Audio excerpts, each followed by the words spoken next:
আল্লাহর নবী বলেছেন, বিশ্ব নবী বলেছেন যে তারাক্তু বিকুম আমরাইন লাম তাজিল্লু মা তামাসসাকুম বিহিমা কিতাবাল্লাহি ওয়া সুন্নাতি রাসূলি। আল্লাহর নবী বললেন যে তোমাদের মাঝে আমি দুইটি জিনিস রেখে গেলাম, দুইটি জিনিস ছেড়ে গেলাম, যদি তোমরা এই দুইটি জিনিসকে মেনে নাও তবে তোমরা কখনো পথভ্রষ্ট হবে না, ক্ষতিগ্রস্ত হবে না, জাহান্নামের মধ্যে যাবে না, অন্ধকারে যাবে না, তোমরা ডাকাতের দিকে যাবে না, অন্ধকারে তোমরা আচ্ছন্ন হয়ে যাবে না, জাহান্নামের দিকে তোমরা ধাবিত হবে না।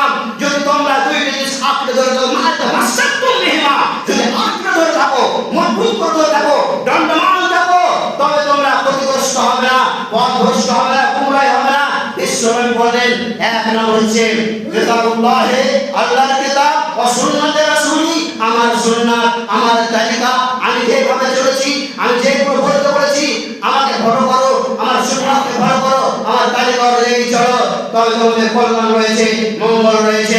ইসলাম ধর্মের আমরা মুসলমানের বাচ্চা, কেন আমরা ধর্মের চাল অনুকরণ করবো, অনুসরণ করবো? আমরা কেন সীমা লঙ্ঘন করবো, কাটাকাটি করবো? ইসলামকে নিয়ে আজ আমরা মাতামাতি করবো?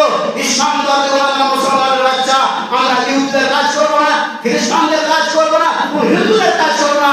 আমরা মুসলিম, আমরা মুসলমান। আল্লাহ পাক রব্বুল আলামিন স্বয়ং ইসলামকে দ্বীন হিসাবে মনোনীত করেছেন, পছন্দ করেছেন। ইন্নাদ দীন ইনদাল্লাহিল ইসলাম,